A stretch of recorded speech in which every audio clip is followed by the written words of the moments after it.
زه درنه معافي غواړم د خپلو ګناهو، توبه توبه توبه.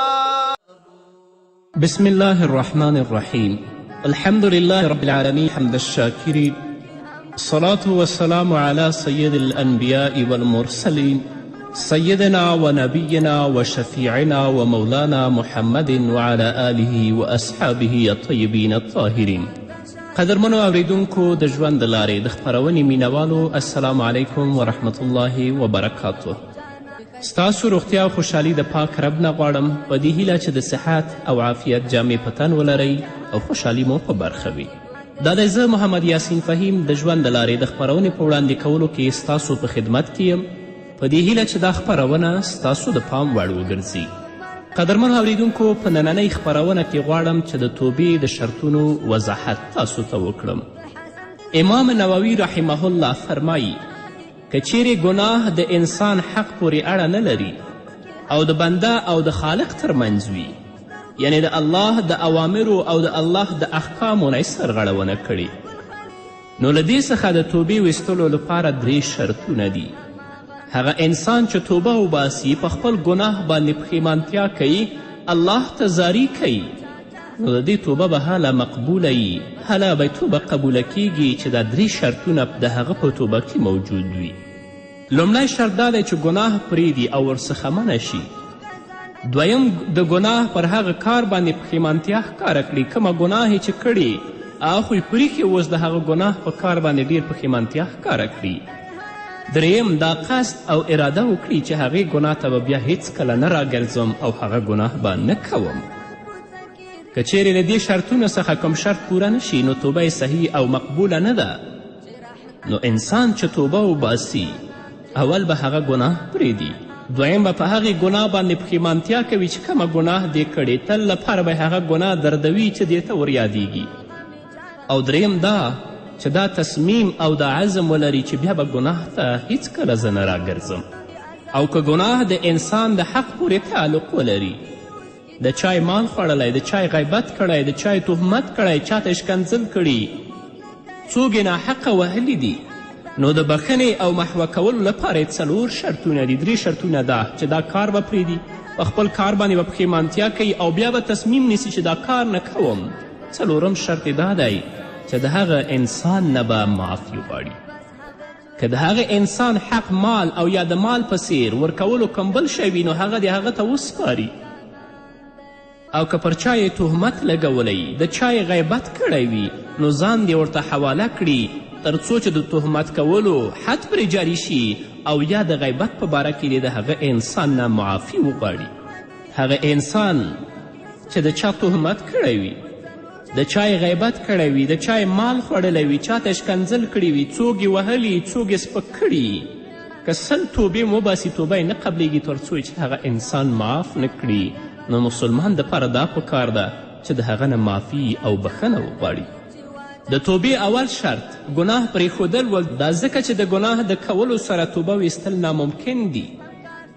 او د ګناه پرېښودل به په زړه، ژبه او عمل ټولو سره وي. ځکه چې یوازې پر ژبه باندې بخښنه غوښتل چې د زړه له کومې نه نه وي، مجرد ادعا کول دي، په خولې باندې توبه نه، بلکې چې توبه وباسي هغه به د زړه نه په ژبه او په عمل په ټولو سره وي، چې په ژبه باندې به یې وایي او په زړه کې به یې هغه ته یقیني دا خبره به د زړه راوباسي چې زه دا ګناه نه کوم، او عملا به هم هغه پرېږدي. ځکه رسول الله صلی الله علیه وسلم فرمایي ویل للذین یصرون علی ما فعلوا وهم یعلمون. رسول الله ویلي تباهي د هغو کسانو ته چې هغوی همیشهوالی کوي سره د پوهې پر هغو بدو کارونو چې دوی کړي دي. بد کار باندې ښه پوهیږي چې دا کار خو بد دی، موسیقي اوریدل بد کار دی، خلکو ته بد رد ویل بد کار دی، تهمت کول، غیبت کول بد کار دی، د چا سپکوالی بد کار دی، په دې ټولو پوهیږي او سره د دې هم د دې خپلو کارونو ته ادامه ورکوي. نو رسول الله ویلي چې داسې کسانو ته د تباهي چې په خپل په بدو پوهیږي او بیا سره د دې هم په هغه باندې همیشه والی کوي. نو دغسې توبه او بخښنه غوښتل چې په خولې وباسي، نور نه، دغسې توبه او بخښنه غوښتل د دروغجنو خلکو توبه ده. دا توبه الله رب العزت ته مقبوله نه ده، الله به یې رد کوي. نه توبه به د زړه له کومې وباسې، په ژبه باندې به وایي او په عمل کې به د بدو کارونو او د ګناه نه ځان ساتي. د توبې دویم شرط پر ګناه باندې پښیمانتیا وه، پرته له پښیمانتیا چې په ګناه باندې یو انسان پښیمانه نشي هلته توبه نشته. ځکه څوک چې بد کار بد ونه ګڼي او په بد کار باندې پښیمانه نشي، معنا یې دا وي چې پر هغه کار باندې خوښ دی او بیا ورته راتګ کوي، یعنی هغه کار بیا کوي. نو په توبو ویستلو کې پښیمانتیا خورا ډیر ضروری ده. نو ځکه خو په یو روایت کې د پښیمانتیا خاص اهمیت محمد رسول الله صلی الله علیه وسلم بیان کړی چې هغه کې فرمایي الندم توبتون. رسول الله وایي چې خپله پښیمانتیا توبه ده، او په کومه اندازه چې پښیمانتیا او ندامت پر ګناه باندې زیات وي د بخښنې امید یې هم زیات وي. او د پښیمانتیا علامه دا ده چې زړه نرم شي او له سترګو څخه زیاتې اوښکې تویې شي. نه خو پرېږده چې موږ په خپل ګناه باندې پښیمانه شو، له سترګو نه اوښکې تویې کړو، په خپل ګناه باندې لا هم افتخار کوو. نه راشه مخکې د دې نه چې تا ته مرګ راشي، مخکې له دې نه چې تا د قبر په کور کې یوازې پرېږدي، په دنیا کې دې چې کوم ګناهونه کړي هغه د الله رب العزت نه بخښنه وغواړه، په خپل ګناه باندې پښیمانه شه او دا عزم او دا تصمیم ولره چې نور به هیڅکله زه ګناه نه کوم. رسول الله صلی الله علیه وسلم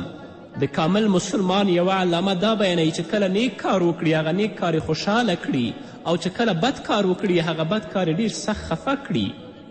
او د سترګو نه اوښکې تویې شي. او په هغه کار باندې پښیمانتیا علامه دا ده چې زړه یې نرم شي او د سترګو نه اوښکې تویې شي، او د هغو سترګو نه چې د الله له ویرې نه د هغو نه اوښکې تویې شي. رسول الله وایي چې په هغو باندې د جهنم اور حرام دی. او په دې امید کې هم اوسه، دا هیلې مه کوه چې اوس خو ځوان یم چې سپینګیره شم او بوډا شم بیا به توبه وباسم، بیا به لمنځونه کوم، بیا به حجونه کوم. د مرګ هیڅ معلومات نه کیږي. خوند د عبادت په ځواني کې دی، لذت د عبادت او د طاعت دی په ځواني کې دی. د ځواني نه ځان الله ته منقاد کړه، د الله اوامر او احکام په ځان باندې عملي کړه. که په ځواني کې په تا باندې مرګ راشي چې الله ته سرخرویه په آخرت کې ولاړ وي. او هغه ځوان چې د خپل ټول ژوند د الله د اوامرو او د احکامو لاندې تیروي، د آخرت په ورځ کې به د رب العزت د رحمت او د عرش د سوري لاندې ولاړ وي. د توبې دریم شرط دا و چې دا تصمیم او د عزم ولري چې زه به بیا ګناه نه کوم. یعنی توبه ویستونکی باید له الله سره کلکه وعده وکړي چې په آینده کې به هغې ګناه ته نه راګرځم، هغه ګناه به نه کوم، او د دې سره د عزم هم وکړي چې نور ګناهونه به هم نه کوم. ځکه چې د انسان پوره ژغورنه او کامیابي د ټولو ګناهونو په پرېښودلو کې ده. او که نن توبه وباسي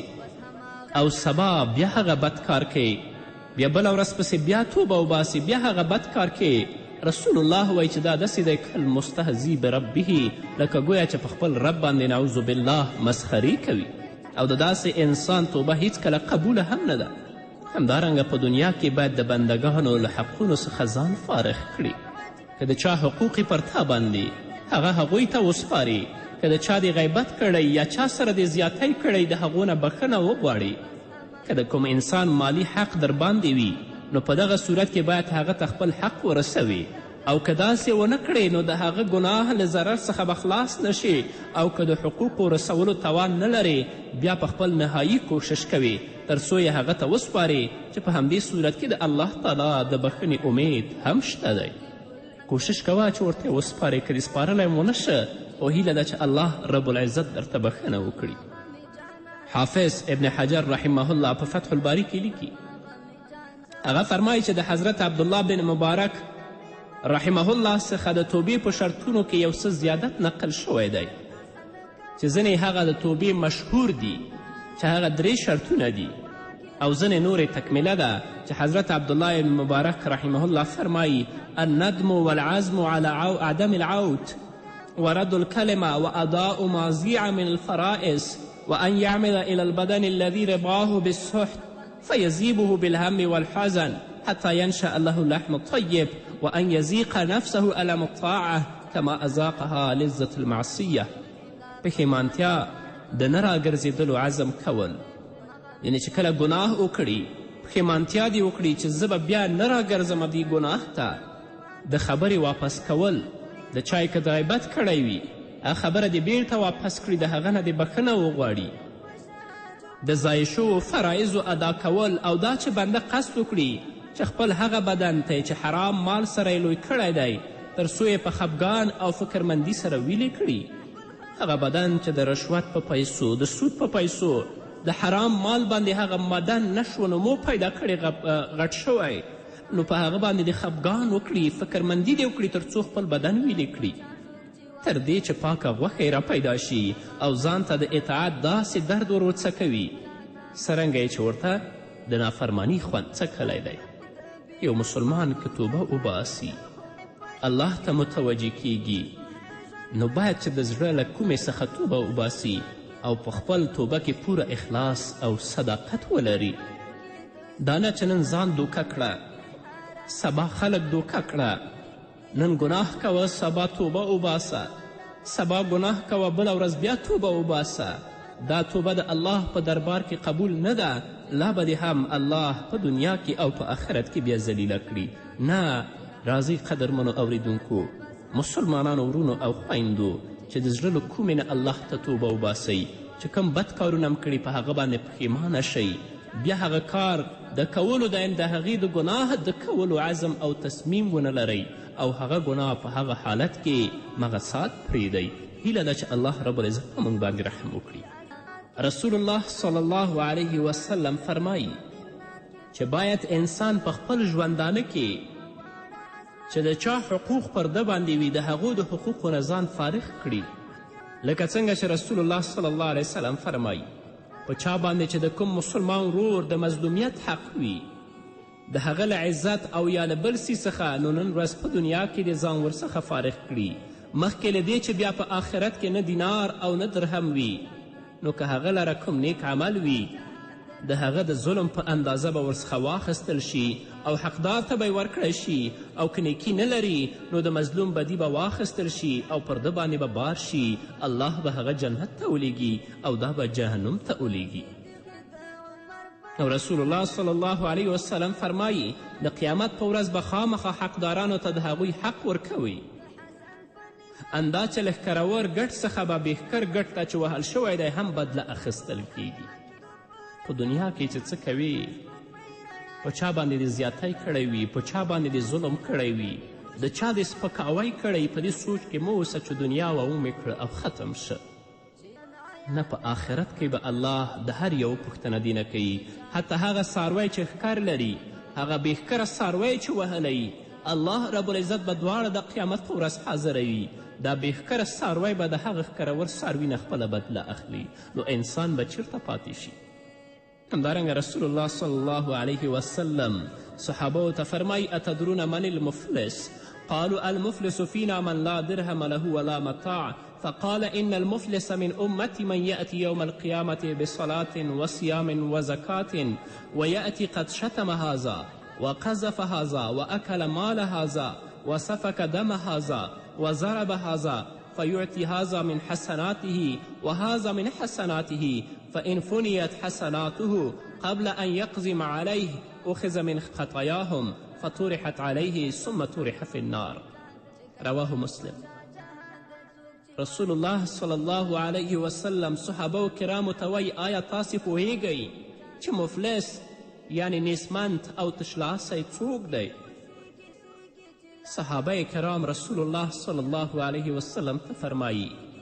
چې په موږ کې خو تشلاسی او مفلس هغه څوک دی چې هغه سره نه درهم وي او نه دینار وي، یعنی دنیوي متاع ونه لري. رسول الله صلی الله علیه وسلم فرمایل زما د امت مفلس او تشلاس هغه دی چې د قیامت په ورځ به د لمانځه، روژې او زکات او نورو عملونو سره راشي، په داسې حال کې به راشي چې یو چا ته به یې کنځلې کړې وي، په یو چا به یې تهمت لګولی وي، د چا به یې مال خوړلی وي، د چا به یې وینه تویې کړې وي او څوک به یې وهلی وي، نو دا او هغه ټول مظلومان به الله رب العزت حاضر کړي، نو هغه مظلومانو ته به د دې د نیکي نه واخیستلی شي، هغو ته به ورکړی شي، او داسې وخت به راشي چې د دې نیکي به ټوله ختمه شي، خو د هغو حقوق به لا پرې پاتې وي. رسول الله وایي که نیکي ختمه شي مخکې له دې چې د هغوی حقونه ادا کړي د هغوی ګناهونه به راواخیستل شي او پر ده باندې به واچول شي هغوی به الله جنت ته ولیږي او دا به جهنم ته واستوي لکه څنګه چې د خپل عزت ته او قد ته متوجه د نورو عزت هم ساته د خپل په قدر او قیمت باندې لکه څنګه چې پوهیږې د نورو قدر او قیمت هم ځان سره ساته له بده مرغه نن غصبونه دي د خلکو وینه په ناحقه باندې توییږي خلکو پسې تهمت لګیږي د خلکو غیبت کیږي خو دا سوچ او فکر اصلا دوی سره نشته چې الله به یو ورځ موږ د قیامت په ورځ په خپل حضور کې دروي او دا مظلومان به ټول را حاضروي او د دې حقونو به زموږ نه پوښتنه کیږي دا کله هم موږ په سوچ او فکر کې ونه ګرځول امام عبدالقادر جیلانی رحمه الله فرمایي د انسانانو د حقونو مسئله چې ډیره خطرناکه ده د هغې پوره کولو په خاطر باید توبه ویستونکی زیاتې نیکي وکړي تر څو یې په قیامت کې ورکړي او د دغسې شخص د نیکیو زیاتوالی باید د هغې د مظالمو په اندازه وي چا چې د خلکو حقونه خوړلي یو سړی نشته نو باید چې زیاتې نیکیانې وکړي په دنیا کې تر څو چې د هومره ظلمونه دې په خلکو وکړي دوقره نیکیانې وکړه چې ستا نیکي خو حاصل کیږي هغو مظلومانو ته ورکول کیږي او که په دنیا کې هم نیکي ونه کړي نو د مظلومو خلکو د ګناهونو په پیټي به تباه شي نو دغسې نیکیو برابرو لپاره خو ټول عمر په کار دی او انسان څه پوهیږي چې دته د زیات عمر فرصت ورکول کیږي که نه ورکول کیږي نه راشئ د اوسه نه الله ته متوجه شئ مرګ موږ ته په کمین او انتظارګاه کې دی په هر شیبه او لحظه کې د دې امکان دی چې هغه مرګ موږ ته راوړاندې شي نو بنده ته پکار ده چې مخکې له مرګ څخه د حقونو خاوندانو ته ورشي په ګرده نړۍ کې وګرځي او د هغوی پلټنه وکړي یا دې خپل حقوق ورکړي او یا دې له هغوی څخه معافي وغواړي او که د حقونو خاوندان پخپله موجود نه وي باید چې د هغوی وارثانو ته یې ورکړي او یا له هغوی څخه معافي وغواړي موږ یې ښه پیژنو خو لا بیا هم د خلکو په حقونو باندې موږ خپلې سترګې پټې کړي دې ټولو پوښتنه به الله رانه کوي رسول الله وایي چا چې د چا ځمکه یعنی په اندازه د یو لیش ځمکه یې غصب کړه د آخرت په ورځ به راشي د الله په حضور کې دا اوواړه ځمکې به د دې په غاړه کې پرته وي رسول الله په بل ځای کې فرمایي چا چې په ناحقه باندې د چا مال په قسم باندې وخوړه په دې باندې جهنم واجب او جنت پې حرام شه خو کله لا هم دې ته موږ نه یو متوجه شوي په دې ټولو هلو ځلو کې توبه ویستونکی کله یو پلوه د الله له عذاب څخه ویره لري نو له بله پلوه د هغه د رحمت او مهرباني هیله هم لري او د هغه رضا به غواړي که په دغه وخت کې ورته مرګ راشي الله تعالی به یې دغه هلې ځلې نه ضایع کوي الله تعالی به هغه ته اجر ورکوي امام عبدالقادر جیلانی دا خبرې په خپل کتاب الغنیه لطالبي طریق الحق کې لیکلي دومره هلې ځلې چې که یې توبه وباسې د خلکو حقونه ورسپارې خو د دې هیله هم لره د الله د رحمت او مهرباني هیله هم لره او د هغه رضا به غواړي که په دغه وخت کې تا ته مرګ راشي الله به دې دا هلې ځلې نه ضایع کوي لکه چې الله فرمایي ومن یخرج من بیته مهاجرا الى الله ورسوله ثم یدرکه الموت فقد وقع اجره علی الله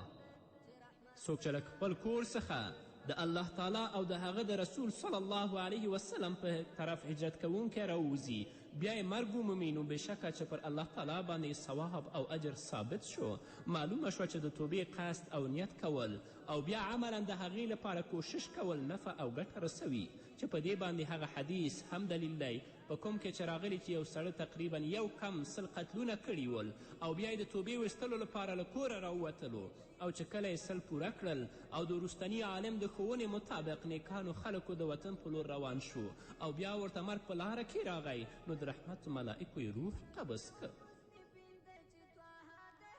نو د بندگانو حقونو د پوره کولو په اړه باید په دې هم پوه شو که یو چا داسې مال او شتمني ترلاسه کړې وه چې ټاکلی خاوند نه لره بلکې د ولسونو او د ټولنو شریکه پانګه وه یعنې بیت المال و نو باید چې بیت المال ته یې وسپاري او که بیت المال موجود نه وي باید چې په عامه کارونو کې ولګوي خو نن ورځ موږ په بیت المال باندې قبضه لګولې ده الله رب العزت دې په موږ باندې رحم وکړي. الله دې موږ ته د توبې توفیق راکړي. داسې توبه وباسو چې په هغه باندې الله زموږ راضي شي، او که د چا حق هم ضایع کړی هغه ورته وسپارو، که د چا هم غیبت او تهمت کړی د هغه نه بخښنه وغواړو، تر څو چې الله موږ ته په دنیا کې معافي وکړي. دا نه چې د آخرت په ورځ هم الله ودروي او د خلکو حقونو په مقابل کې زموږ او د هغوی بدۍ پر موږ واچوي، هغوی به جنت ته ځي او موږ جهنم کې. الله دې په موږ رحم وکړي. قدرمنو اورېدونکو، دا وه زموږ نننۍ خپرونه چې ستاسو درانه حضور ته وړاندې کړه. تر بلې خپرونې پورې چې زه بیا هم ستاسو درانه حضور ته راځم، تاسو ټول په پاک رب سپارم. پاتې ژوند او پاتې ورځ م نیکمرغه. الله مو مل شه.